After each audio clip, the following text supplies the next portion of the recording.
Vamos a partir por segunda vez la entrevista a Tomás Sánchez. Debo reconocer que la primera que hicimos se me borró. Como te decía, me pasó una vez lo mismo, la verdad, entonces no pasa nada. Aquí vamos de nuevo, así que te presento Tomás Sánchez, autor del libro Public Inc., que tengo aquí. Devoré, mira, lo tengo entero marcado, rayado, subrayado. Está bueno, eso es un honor, es el mejor piropo que uno puede escuchar. ¿En serio? Mira, hasta con todo marcadísimo. Genial, mándame fotos de eso, lo voy a usar por ahí. Es que me gustó mucho y por eso mismo te contacté, y por eso mismo estamos acá por segunda vez con Sánchez, autor de Public Inc. Hoy está en Londres y por eso no estamos en vivo y en directo como las otras entrevistas. Estás trabajando en Oliver Wyman, Oliver Wyman, que es una consultora bien grande. Además tiene un podcast buenísimo que se llama Emergente, al que todos los invito a escucharse, y un poco Tomás ha dedicado su carrera a promover la innovación, el emprendimiento y la empresa y la sociedad. Así que aquí vamos hablando de su libro, que fue el que me devoré y que tengo más preguntas, pero el libro nos habla de la evolución de la empresa en la sociedad y habla siempre de la empresa, pero yo cuando te llamé te dije, me encantaría entrevistarte, pero para hablar en una primera parte al menos de las pymes, porque las empresas se puede hacer una idea, pero de las pymes, ¿cuál crees tú que es el rol de las pymes en particular hoy en día en la sociedad? Lo que pasa es que hay varios lugares por donde agarrar esta pregunta, pero creo que me iría por tres. Creo que primero tiene que ver con un lado más económico, tiene que ver con cómo uno construye un mercado más equilibrado, ¿cierto?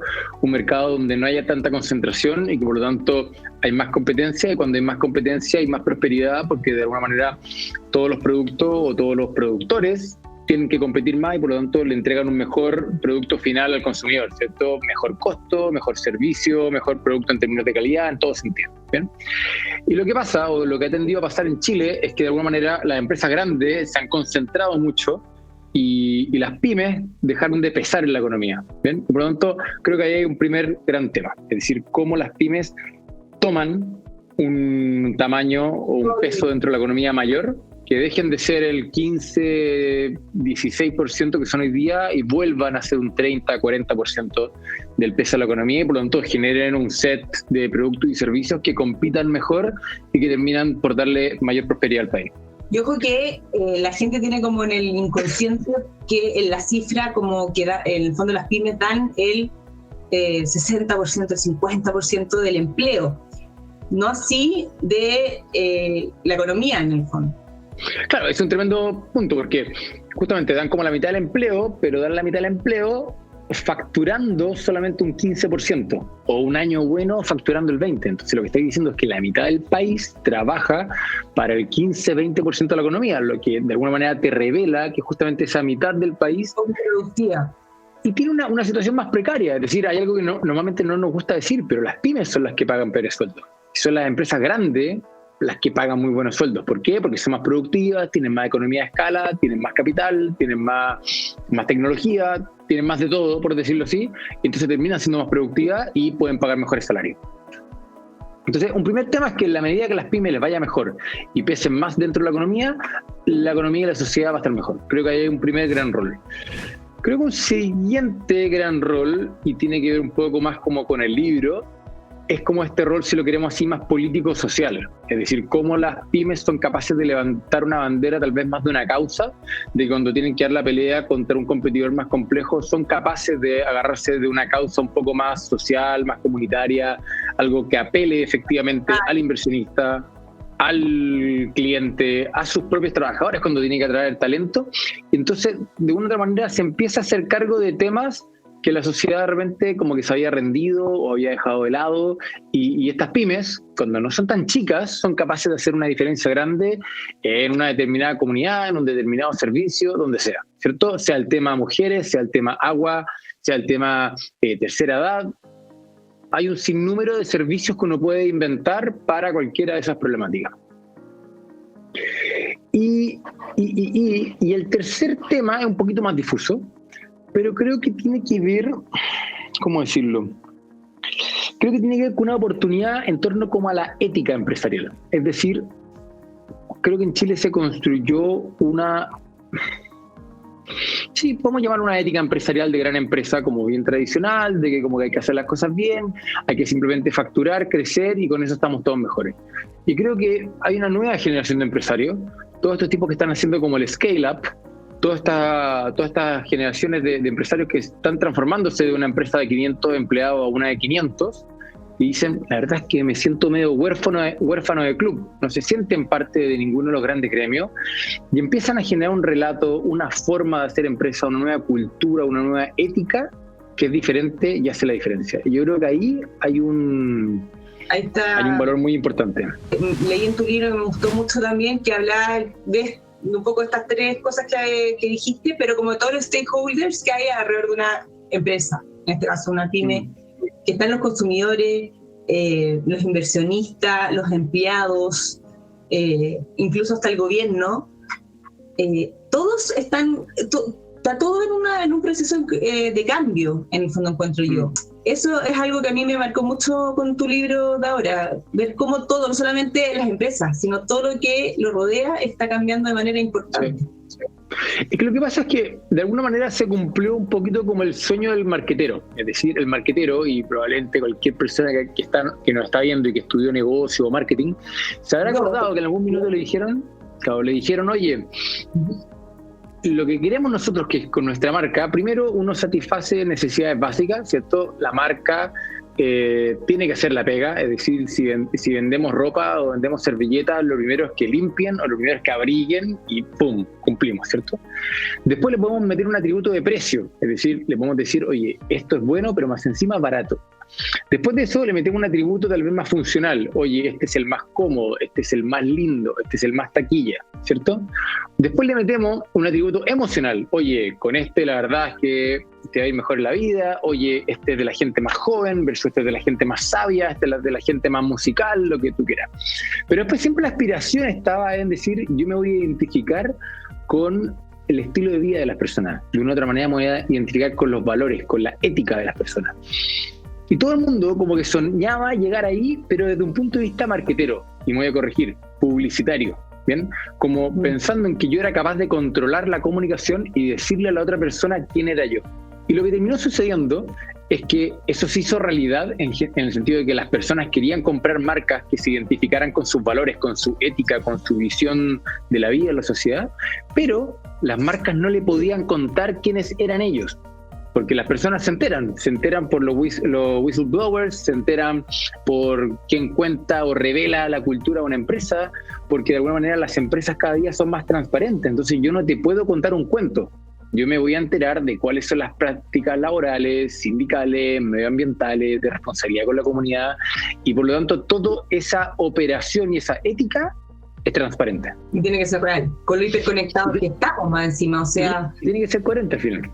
Hay, no sé, un proceso de empresas que igual están tomando esto como una herramienta de sobrevivencia, no coherente como decís tú, que están diciendo como vendiendo un poco el humo. Como el clásico greenwashing, y de hecho es un tema que acá en Europa se está discutiendo mucho, en que todo el mundo se dio cuenta que hubo mucho greenwashing y el greenwashing les está pegando de vuelta a la empresa. Es decir, cuando las personas se dan cuenta de que tú estabas vendiendo humo, estabas vendiendo la pomada, pega de vuelta.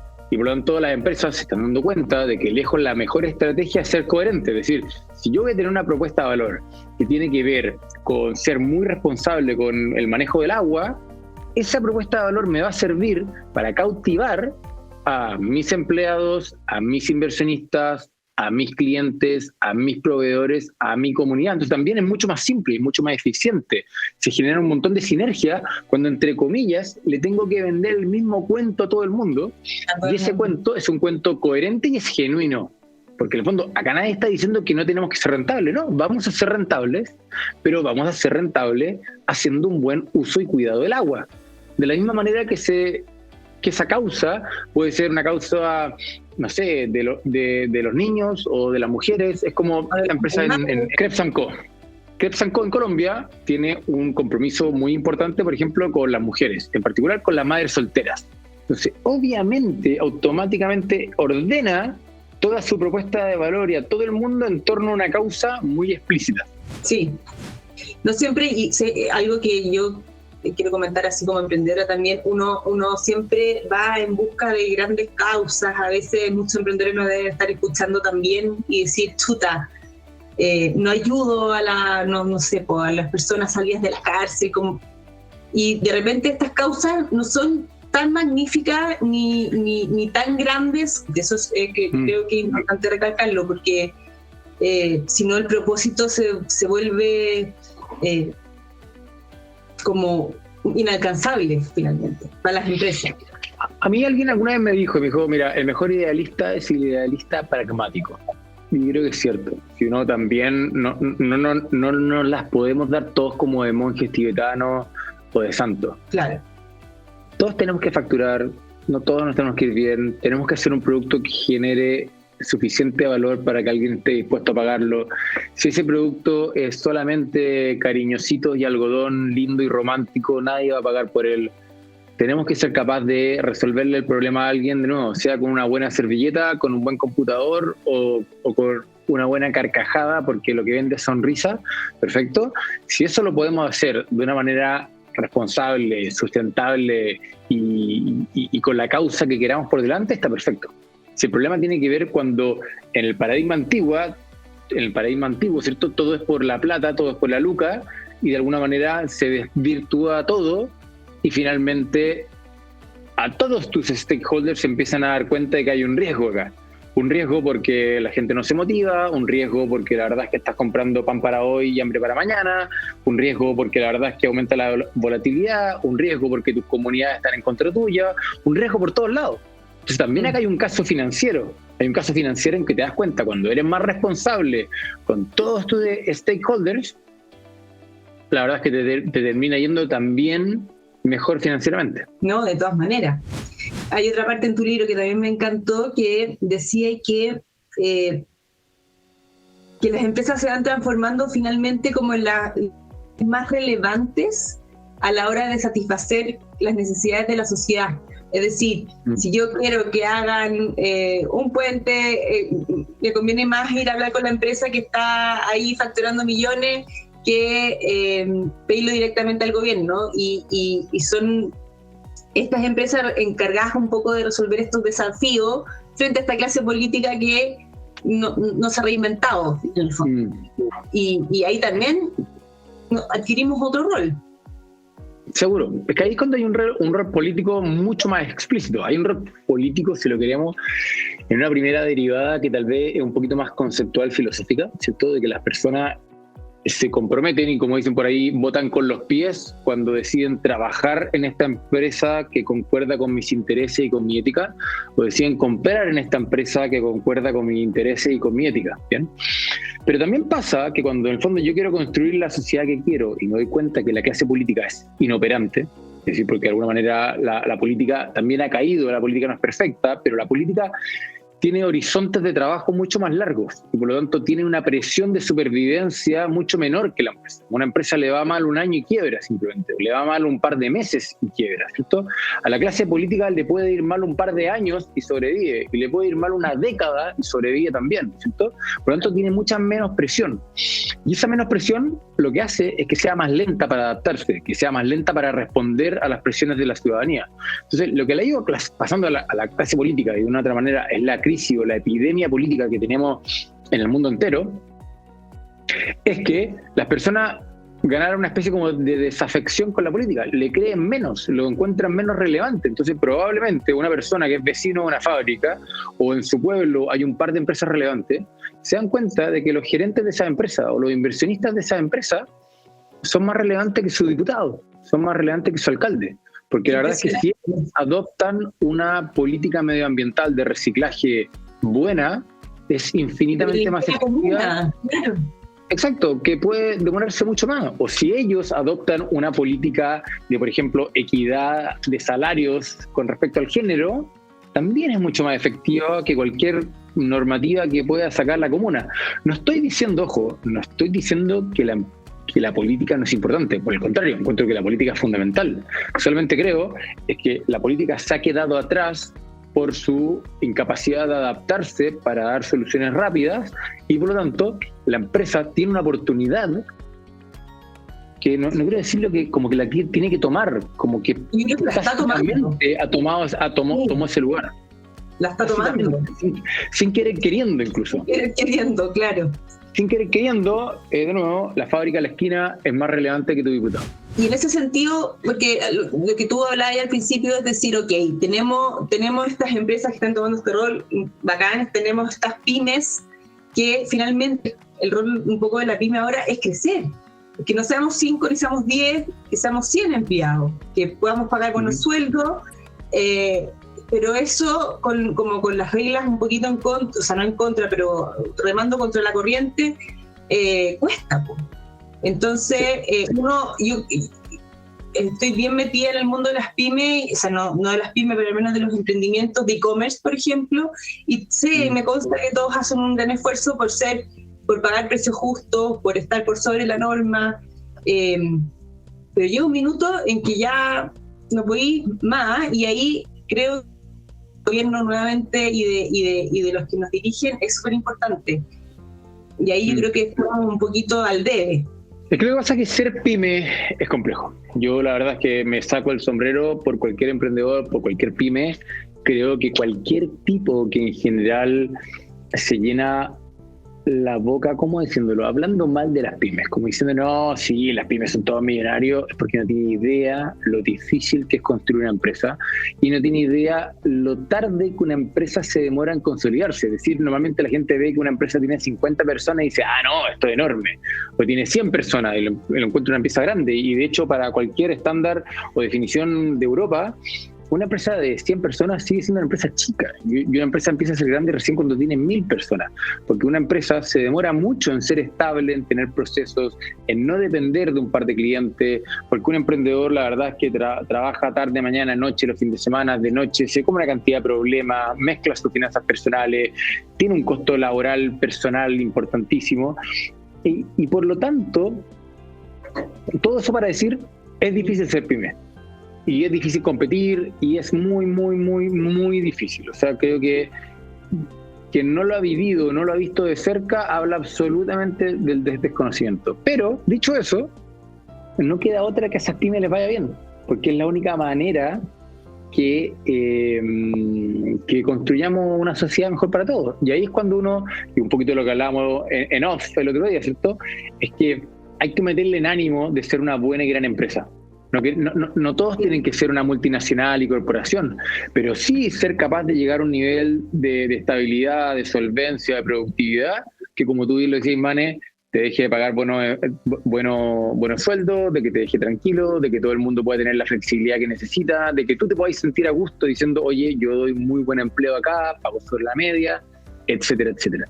Pero hay que tener esa ambición. Creo que muchas en pymes como que se contentan con no quebrar. Sí, porque está la situación está complicada y sobre todo está complicada ahora y uno está haciendo esfuerzos máximos por sobrevivir, como no todos, ya a algunos les está yendo muy bien, pero en general la situación por todas las crisis y todo lo que está pasando, la empresa, las pymes finalmente están como sobreviviendo. ¿Cómo hacemos, por ejemplo, en el caso de los e-commerce, para estar vendiendo un 20% menos que el año pasado? En general, el retail más o menos, ¿ya? Manteniendo la gente, manteniendo esos sueldos, es súper complejo. Entonces, yo ahí estoy de acuerdo contigo y quiero mandar un saludo de verdad, de corazón, a todas las pymes y emprendimientos que estamos ahí poniéndole el hombro al asunto y que seguro vamos a salir adelante airiosos y nada, así que saludos para todos ellos también, que nos están mirando seguramente. Bueno, lo que hablamos un poco antes también, que las empresas anteriormente en el fondo solamente se regían por la oferta y la demanda y que no había como ni Dios ni ley un poquito.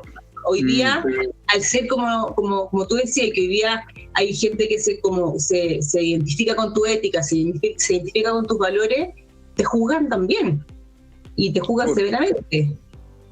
O sea, bueno, yo creo que un tremendo ejemplo. Libre por la vida que puede hacer lo que lo que le plazca en el fondo, sin querer hacer nada malo, pero chuta, tus decisiones hoy en día no son lo mismo que antes.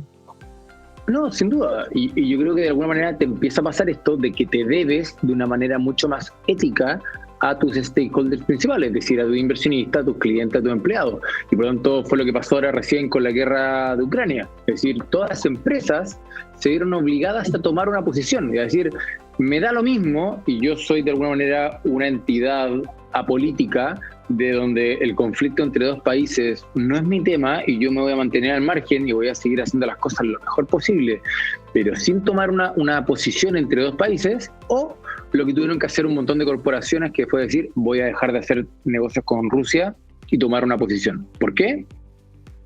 Porque sus empleados, sus clientes, sus inversionistas lo estaban esperando. Es decir, los empleados no querían trabajar en una empresa que seguía profitando de hacer negocio en Rusia. ¿Bien? De la misma manera que hace 2 años atrás pasó algo parecido con todo el tema de Black Lives Matter, y cuando fue toda esta gran ola de protestas en Estados Unidos, apareció Nike y aparecieron tantas otras empresas donde tomaron una posición. Dijeron, yo no voy a estar del lado del racismo, del odio, de la violencia, y voy a tomar una posición. O varios años atrás, cuando fue toda la crisis de los refugiados de Siria, no sé si te acuerdas que muchos países salieron a decir, vamos a cerrar las fronteras, al mismo tiempo que Starbucks decía, yo voy a salir a contratar refugiados. Entonces, este es el mundo al revés. Tenemos países cerrando fronteras, diciendo yo no me voy a hacer cargo del problema político de otro país porque otro país tiene un problema, y sale Starbucks a decir yo voy a contratar refugiados. Increíble. O sea, tomando una posición absolutamente política. Entonces todo el mundo, ¿qué es lo que la gente contesta? Dice, no, mira, lo que pasa es que Starbucks está preocupado de ser financieramente rentable porque sabe que a su cliente le gusta que él sea responsable socialmente, y más encima el refugiado probablemente es un tipo que le paga menos. ¿Y qué opináis? Pues, ojo, es que puede ser, y probablemente es así, pero eso es lo interesante, es lo coherente del discurso, es decir, que tu viabilidad financiera tiene que estar alineado con una cierta dirección ética, política incluso. Y pasa lo mismo, por ejemplo, con la Teletón, que finalmente dicen, pero ¿por qué tienen que...? Porque muchas personas alegan que donando y lo que hacen es ahorrarse impuestos y es todo un show, pero es un show súper eficiente, que finalmente la plata llega a esos niños, se abren los centros, funciona todo el año de manera gratuita. ¿Importa de dónde los medios, hasta qué punto importa de dónde llegan los medios o cómo se organiza esa recolección de medios? O sea, lo que pasa es, yo creo que el ejemplo del Teletón es válido. Lo que pasa es que en el caso chileno es mucho menos diferenciador, ¿bien? Porque como todo el mundo participa en la Teletón, comillas, nadie participa, nadie se diferencia, ¿bien? Lo interesante va a ser el día de mañana cuando se arme el festival por limpiar quinteros. Entonces ahí la pregunta va a ser, bueno, ¿cuántas empresas efectivamente van a poner plata para limpiar quinteros versus las que no quieran limpiar quinteros? El día que mañana hagan el festival del sueldo mínimo de 600 lucas, ¿cuántas empresas se van a sumar al festival del sueldo mínimo de 600 lucas? Es decir, cosas donde yo creo que ahí está, o sea, el ejemplo de Quintero quizá es como para limpiar. No, es que son más protestas, finalmente. Yo te estoy hablando de acciones. Deja corregirme porque creo que son todos malos ejemplos. Y creo que son todos malos ejemplos por lo siguiente. Porque en el caso de la Teletón están justamente solamente poniendo plata, nada más. Están comprando un espacio publicitario donde hay un gran valor, hay una gran fiesta, hay mucha solidaridad, pero están comprando un espacio publicitario. ¿Bien? Y en el caso, como tú decís, de las 600 lucas, un poquito más burdo, y el caso de la protesta Quintero, creo que también. Creo que es mucho más decidor si el día de mañana dijéramos, ¿saben qué? De ahora en adelante, un montón de empresas industriales no vamos a usar más agua dulce. Vamos a desalinizar toda nuestra agua que vamos a usar. Se toman y vamos a implementar un montón de procesos eficientes en torno al agua. O por ejemplo, vamos a tomar una causa en ser buenas con la familia. Y vamos a tomar una serie de políticas de mejores pre- y postnatal con padre y con madre, y una igualdad salarial entre hombres y mujeres, y un mejor trato para los niños. Creo que ahí hay una causa mucho más transversal que no necesariamente es publicitaria, que no necesariamente es de protesta. Hay una ética al centro como bien fundante que te va a rayar una cancha y que la gente va a poder adherir o no. Sí, pero no es un servicio. Son empresas que están ellas mismas aportando a lo que quieran aportar. Sí. Este es un servicio. Existen en todo Chile niños que en este caso tienen, o puede ser que estén niños como con IQEM, o puede ser distintas causas. Si es que hay una fundación o algo que es un privado que está haciendo una muy buena pega en el fondo, por recolectar fondos para atender gratuitamente a lo que sea, a los perritos, a los niños lastimados, ¿por qué debería importar en el fondo si es que recolectan los fondos a través de empresas que están comprando, como dices tú, un espacio publicitario, o si es que... es que creo que no importa. ¿Molesta que el gobierno debería hacerlo y no lo hace? Es que ahí caemos en una discusión diferente, porque ahí caemos en una discusión de política pública, si es que el gobierno debiera hacerlo o no debiera hacerlo. Y creo que es una discusión válida. O sea, que creo que desde el punto de vista empresarial, la empresa cuando se vincula con la Teletón está simplemente está comprando avisaje. Y qué bien que lo compre. Y prefiero que compre el avisaje de la Teletón a los minutos de publicidad en el partido de Chile.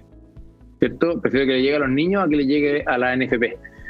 Pero lo que voy yo es que creo que las empresas, cuando realmente juegan un rol más político, es cuando ellas en su forma de operar, o como tú decías, en el servicio que entregan, lo empiezan a hacer de una manera más alineada con la ética de las personas. Entonces, por ejemplo, vámonos mañana a una papelera o vámonos a una empresa de alimentos, que el día de mañana vayan y saquen una línea de productos que es más sustentable, que es más responsable, que paga mejores sueldos, que, no sé, hace el sourcing de sus productos de manera orgánica, no tengo idea.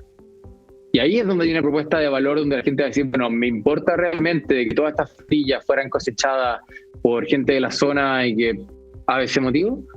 ¿O me importa que este papel es reciclado y no usó cloro en su proceso? Sí, sí, lo digo. Hay una derivada más política, hay una derivada más ética de que tanto el consumidor como el cliente están tomando una posición. Porque donar plata no sirve de nada si después yo salgo a contaminar, por decirlo así. Voy y ahí sí que es greenwashing. Voy, dono plata a la Teletón y después vuelvo a prender la chimenea. Lógico, si lo que yo te hablaba un poco con relación con la empresa, y ya para terminar en el fondo era que las pymes que crecer, tenemos que llegar a 100 personas, a 500 personas, tenemos que pagar mayores sueldos, tenemos que representar el 30 o el 40% de la economía de Chile. Sí. Solas no estamos dando, claramente, somos el 15 finalmente, ¿cachai? Pero aquí no hay sola para entender. O creo que finalmente el gobierno sí juega un rol súper importante en hacer que esto pase. Absolutamente, pero eso tiene, creo yo, mucho más que ver con leyes pro competencia, vamos a un tema súper simple, el tema del pago a 30 días. Eso es emparejar la cancha. Es decir, una pyme está en una posición de alguna manera desigual cuando tiene que discutir un precio o un término de pago con un gran pagador. Y ahí es donde la ley puede hacer la diferencia, el decir, no, yo a estos dos los voy a poner al mismo nivel para que se puedan relacionar de igual a igual y por lo tanto paguen en los tiempos que contrataron. Esa es la diferencia. Ahí es donde sí creo que el gobierno puede hacer mucho. Sí, y creo que falta también harto por hacer. Pero vamos avanzando. Oye, Tomás, mil gracias por esta segunda entrevista. Todavía tengo la esperanza de encontrar la primera. Pero nada, ahora sí que sí, va a salir súper luego, así que muchas gracias, te pasaste y que esté todo bien por allá, en London. Un placer, hermana, conversar contigo, la verdad. Muy feliz. Ya, súper, gracias. Chao, chao. Que esté muy bien, cuídese.